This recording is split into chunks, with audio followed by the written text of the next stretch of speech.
Here we go. Pressure microblades. Here I have a microblade core that's made at the distal end of a blade.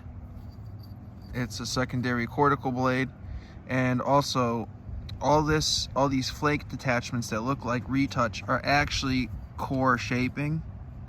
So what it does is it brings in the margins so that the blade's a little bit thicker. Proportionally, the blade becomes thicker. The width-thickness ratio increases because I'm taking flakes from the side of the blade. So then if I go to measure the width is shorter, but the thickness of the blank remains the same because those flakes are not overshooting.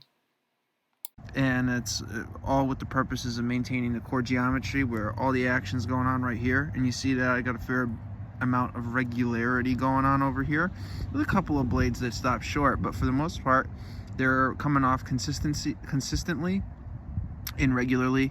And those are some of the pressure blades here. Boom. Ooh, there it goes.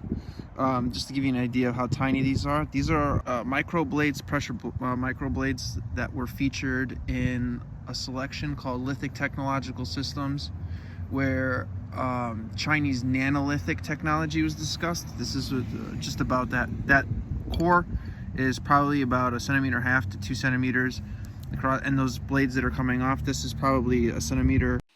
There are two important points I'd like to make at the end of this video here.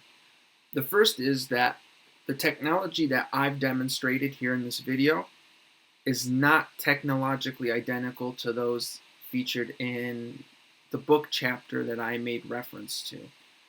The bladelets are not made on a core established at the distal end of a blade blank. That's something that I just did for fun, recreationally. I had a thick blade, so I went for it. Second point I'd like to make is that the bladelets that are coming off of this core, although they are tiny, as demonstrated by the Ticonderoga scale, my pencil scale, they're still about twice as long as the average bladelets in the Chinese assemblage. I believe the authors reported something like 9.13 millimeters being the average length for the bladelets in their collection. Bladelets like this one I have here come in close to 2 centimeters. So this is still twice as long. This bladelet is still twice as long as the artifacts featured in that publication.